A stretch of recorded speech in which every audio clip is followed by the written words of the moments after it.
فرد کی سطح پر ایک شخص بائسیکل پر سفر کر رہا تھا۔ اچانک اس کا بریک جام ہو گیا۔ وہ اتر کر سائیکل ساز کے پاس گیا۔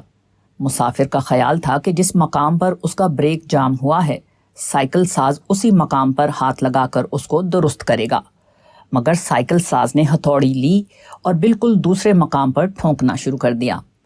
مسافر ابھی اپنی حیرت کا اظہار بھی نہ کر پایا تھا کہ مستری نے کہا، بس ٹھیک ہے، لے جائیے۔ اگلے لمحے سائیکل اپنے مسافر کو لیے دوبارہ سڑک پر دوڑ رہی تھی۔ یہی معاملہ انسانی زندگی کا بھی ہے۔ اکثر ایسا ہوتا ہے کہ آدمی ظاہری اسباب کو دیکھ کر سمجھ لیتا ہے کہ خرابی یہاں ہے، وہ اسی مقام پر ٹھونک پیٹ شروع کر دیتا ہے، مگر خرابی دور نہیں ہوتی۔ اسی وجہ یہ ہے کہ خرابی کی اصل جڑ کہیں اور ہوتی ہے، اور جب تک اصل جڑ کی اصلاح نہ کی جائے، خرابی کی اصلاح نہیں ہو سکتی۔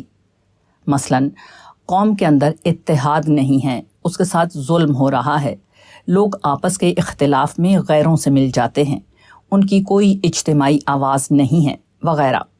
ان مظاہر کو دیکھ کر ایک شخص کے اندر کچھ کرنے کا جذبہ اٹھتا ہے اور وہ فوراً اجتماع اور کنونشن کی اصطلاحات میں سوچنے لگتا ہے۔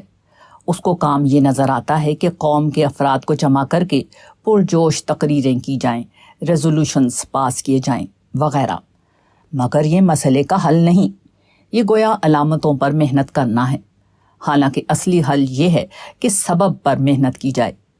زندگی میں اکثر ایسا ہوتا ہے کہ مسئلہ بظاہر کہیں اور پیدا ہوتا ہے اور اس کے حل کا راز کہیں اور ہوتا ہے۔ مثلاً قوم کے اندر اگر اتحاد نہیں ہے تو اس کا سبب افراد کی بے اتحادی ہوگی۔ ایسی حالت میں آپ اتحاد کانفرنس کر کے لوگوں کے اندر اتحاد پیدا نہیں کر سکتے۔ پہلے فرد کی سطح پر اتحاد پیدا کیجیے، اس کے بعد قوم کی سطح پر اپنے آپ اتحاد پیدا ہو جائے گا۔ اس دنیا کا قانون یہ ہے کہ یہاں پھل پر محنت کرنے والے کو پھل نہیں ملتا، یہاں پھل صرف وہ شخص پاتا ہے جس نے بیج پر محنت کرنے کا ثبوت دیا ہو۔